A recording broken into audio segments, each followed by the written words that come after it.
Chapter 1 The Flying Cat. As Fred Williams walked across the grass, he thought to himself and said, "I love the green." He always went outside to see the wild, the nature, the world. In fact, he went outside so much his parents kept him inside if he was bad. So he was always on his best behaviour at all times.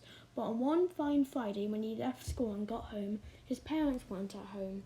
He was very confused and scared, and he went out for them. This was a very bad idea, and this is where our story begins. Fred went to look around the outside of his house, and then he turned around and spotted something strange, something unusual, something odd. It looked like a stray-haired cat was floating in midair and was going up into the blue, cloudful sky. Fred was going to save it when suddenly the cat fell on its ground on its back. Fred was amazed as the cat flipped right back on its feet and walked away. Fred was very scared but amused after this and ran back to school, where he told his head teacher, Mr. Usborne. "You expect me to believe that story, Fred?" Mr. Usborne laughed after Fred had finished his story about the cat flying in midair. "But it's true, Mr. Usborne," he spoke quietly.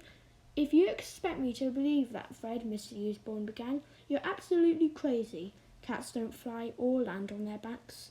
Fred chuckled at the last few words. Fred was still annoyed after this. He told his teacher, Mrs. Buddhist, but she said something much, much different.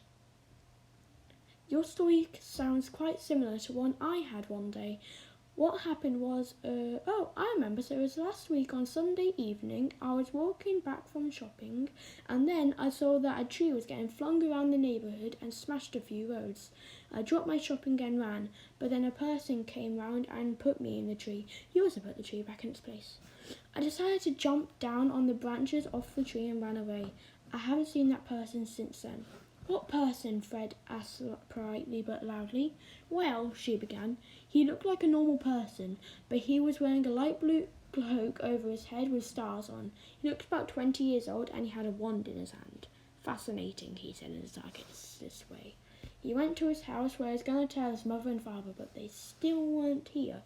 He found his sister's phone and decided to call them up. He got an answer, but it wasn't what he was expecting.